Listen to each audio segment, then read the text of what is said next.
ताकतवर लोगों को मैं ये पैगाम देता हूं, इस मुल्क के चोरों लुटेरों 2 नंबर लोगों को मैं ये पैगाम देता हूं कि आप लोग हार चुके हैं।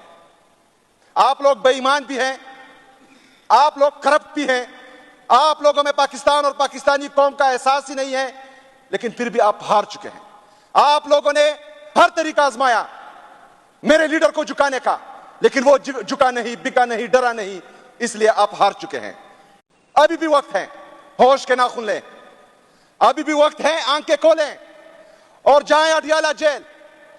वहां पर बेटा कैदी नंबर 804 उसके पांव पकड़े, मेरे लीडर, मेरे कायद जनाब इमरान खान साहब से माफी मांगे और साथ ये भी कहें कि जनाब इमरान खान साहब, हम गलत थे, हमने आप पर जुल्म किया, आपकी पार्टी पर जुल्म किया, आपके लोगों पर जुल्म किया, इस पाकिस्तान और पाकिस्तानी कौम पर जुल्म किया, लेकिन हम हार चुके हैं, पाकिस्तान हमसे नहीं संभल रहा।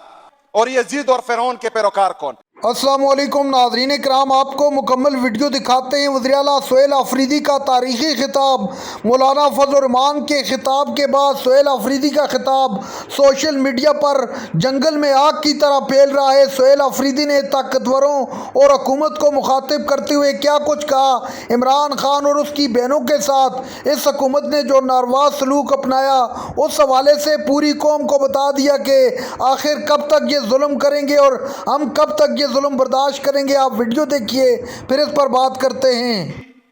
की वजह से मेरे लीडर को, मेरे कायद को, उम्मत मुस्लिमा के लीडर को, जनाब इमरान खान साहब को 14 साल की सजा हुई है और उनकी अहलिया को 7 साल की सजा हुई, जिसकी जितनी भी मजम्मत की जाए कम है। मसला यह है मैडम स्पीकर साहिबा के पाकिस्तान की तारीख में जो मेरे लीडर, जो मेरे कायद पर केसेस बने हैं, बल्कि दुनिया की तारीख पर, वो किसी मुल्क में मौजूद ही नहीं है। सबसे पहले आप देखें साइफर केस। मैडम स्पीकर साहिबा, किसी मुल्क को यह इख्तियार नहीं है कि वो बाहर से आकर हमारे मुल्क के फैसले करें। एक गैरतमंद इंसान, एक मुल्क का गैरतमंद शहरी, अगर वो मुल्क का वजीर आजम भी ना हो, कोई आला ओहदे पर भी ना हो, लेकिन उसको किसी दूसरे मुल्क की तरफ से ये बातें की जाए कि फलानी की हुकूमत गिराएं, अगर गिरा दी तो ठीक है, अगर नहीं गिराई तो तुम्हें माफी नहीं मिलेगी। मेरा लीडर, मेरा कायद एक गैरतमंद इंसान है, एक ईमानदार इंसान है।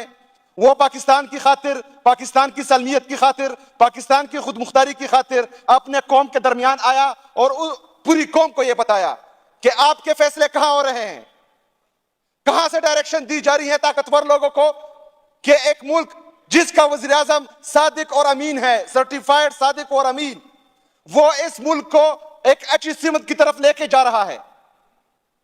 कोरोना के वबा में उसने जिस तरह इस मुल्क को चलाया, जिस तरह उससे पहले 2018 से पहले हमारे हुक्मरानों ने इस मुल्क को तबाह बर्बाद किया था, ब्लैक लिस्ट की तलवार हमारे गर्दनों पर लटक रही थी, उसके बावजूद इसने इस मुल्क को संभाला भी, उठाया भी और एक तरक्की की तरफ वो गामजन था।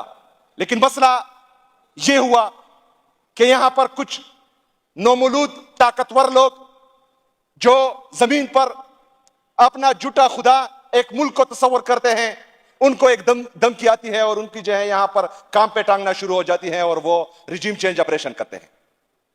मेरे लीडर का यह कसूर था कि उसने पूरी कौम को बताया कि आपके ताकतवर लोग बेगैरत हैं और वो किसी और से डिक्टेशन लेते हैं। पाकिस्तान की तारीख में यह केस जो मेरे लीडर, मेरे कायद पर बना, जिसने इस मुल्क की खातिर, इस मुल्क की सलमियत और खुद मुख्तारी की खातिर पूरी कौम को यह समझाया कि खुद मुख्तारी क्या होती है, इज्जत क्या होती है, गैरत क्या होती है, उस पर वो केस बना, तो ये जो है सियाह बाप के तौर पर हमेशा याद रखा जाएगा। दूसरा केस इद्दत का था। मैडम स्पीकर साहिबा, कोई भी मुअज्जब माशरा मियां बीवी के रिश्ते में नहीं घुसता, लेकिन यहां पर कुछ बेगैरत, बेईमान, थर्ड क्लास लोग आला ओहदा पर फाइज थे और उन्होंने वो केस बनाया और उसमें भी सजा हुई। यह भी जो है पाकिस्तान की तारीख में सियाह बाप के तौर पर तस्वर किया जाएगा। तीसरा केस, ताकतवर लोगों को मैं ये पैगाम देता हूं, इस मुल्क के चोरों लुटेरों 2 नंबर लोगों को मैं ये पैगाम देता हूं कि आप लोग हार चुके हैं। आप लोग बेईमान भी हैं, आप लोग करप्ट भी हैं, आप लोगों में पाकिस्तान और पाकिस्तानी कौम का एहसास ही नहीं है, लेकिन फिर भी आप हार चुके हैं। आप लोगों ने हर तरीका आजमाया मेरे लीडर को झुकाने का, लेकिन वो झुका नहीं, बिका नहीं, डरा नहीं, इसलिए आप हार चुके हैं। अभी भी वक्त है, होश के नाखून लें, अभी भी वक्त है, आंखें खोलें और जाएं अडियाला जेल।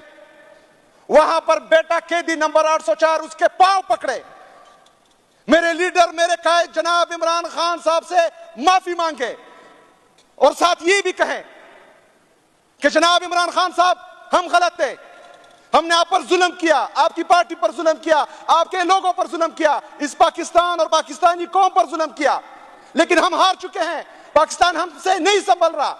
हम अलकादिर यूनिवर्सिटी की, जिसका बेनिफिशियरी ना मेरा लीडर, मेरा कायद जनाब इमरान खान साहब हैं, ना उनकी अहलिया हैं, ना उसके बच्चे उस यूनिवर्सिटी में पढ़ते हैं, बल्कि उसने इस मुल्क और इस कौम की खातिर, मुसलमानों की खातिर और इश्क रसूल सल्लल्लाहु अलैहि वसल्लम में वो यूनिवर्सिटी बनाई थी। आज उसमें भी उसको सजा दी गई, तो ये भी एक सयाबाब के तौर पर हमेशा याद रखा जाएगा। मैडम स्पीकर साहिबा, हमने 77 साल से यह देखा है कि जमहूरी कुव्वतों को किस तरह सजाएं मिलती है और उनको किस तरह जो है रास्ते से हटाया जाता है, लेकिन यह 2024 है। मेरे लीडर, मेरे कायद ने पूरी कौम को शऊर दिया है, उसने पूरी कौम में यह शऊर पैदा किया है कि सही कौन है और सही क्या है, गलत कौन है और गलत क्या है। पाकिस्तान का बच्चा बच्चा यह जानता है कि राह हक पर कौन है, राह हुसैन का राही कौन है, राह मूसा का राही कौन है और यजीद और फिरौन के पैरोकार कौन है। नाज़रीन इकराम, आपने वीडियो देखी। वज़ीर आला सोहेल अफरीदी ने पूरी कौम के दिल जीत लिए। सोहेल अफरीदी ने कहा कि इमरान खान को पाबंद सलासल करके उनको तन्हाई में रखा गया है, उनकी बहनें मुलाकात के लिए जाती हैं तो उनके साथ नारवा सलूक अपनाया जाता है, उनको मुलाकात नहीं करने दी जाती। दूसरी तरफ इमरान खान को वज़ू तक के लिए साफ़ पानी मुहैया नहीं किया जाता। ये जुल्म आखिर कब तक करेंगे?